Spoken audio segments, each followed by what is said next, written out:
Triangle of Sadness ini film yang rilis di tahun 2022, fokusnya pada kehidupan beberapa orang yang berlibur di sebuah yacht dan gak lama kapal ini mengalami sebuah masalah. Kurang lebih seperti itu dari sisi plot. Ini film yang menang Palme d'Or di Cannes, salah satu dari beberapa festival film terbesar di dunia. Dan gue tahu film ini menang sebelum gue nonton.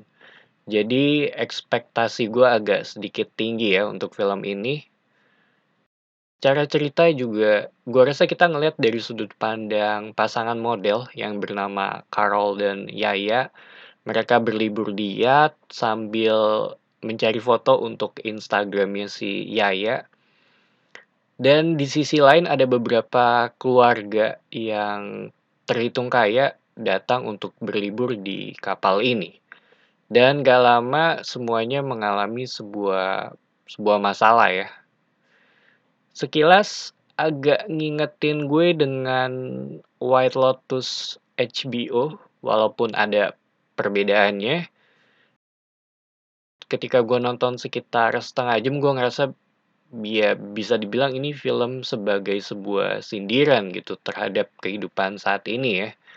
Terutama dari sisi materi kekayaan.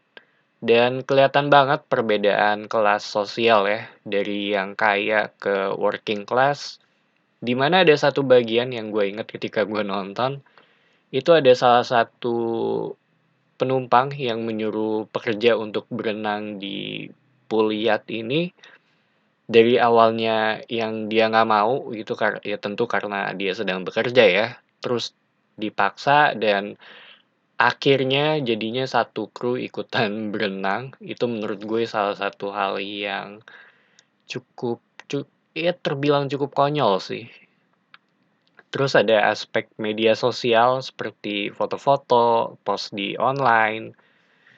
Cuma ya menurut gue ini udah jadi hal yang umum ya, yang udah sering kita lihat di sekitar kita juga.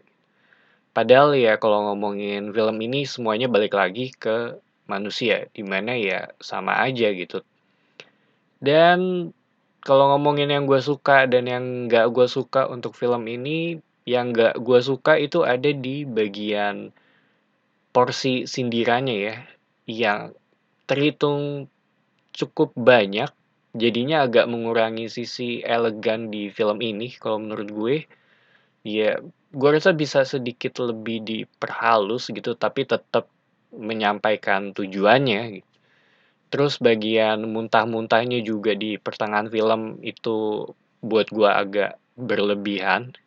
Walaupun menurut gue ya mereka mencoba untuk memanusiakan semuanya, jadi ya biar lebih sama-sama setara aja gitu. Atau bisa dibilang balik lagi ke titik nol. Dan ada perubahan di tengah film yang jadinya agak sedikit membingungkan buat gue gitu. Lebih ke ini tuh mau menjadi film apa gitu karena nggak terlalu jelas selain kritik dan sindiran sosial di sepanjang film. Terus kalau ngomongin yang gue suka, ya ini terhitung film yang punya beberapa momen lucu, pace-nya juga pas untuk sebuah film yang terbilang cukup panjang ya. Dari sisi ending juga buat gue sendiri ya cukup menarik dan ya terbilang manusiawi juga gitu dengan apa yang terjadi di sini. So, Triangle of Sadness buat gue ini terhitung film yang lebih mengedepankan isu satir ya, atau lebih dia jatuhnya bisa dibilang film satir bagaimana perbedaan materi menjadi isu sosial yang dibawain di sini gitu sampai di pertengahan film semuanya berubah.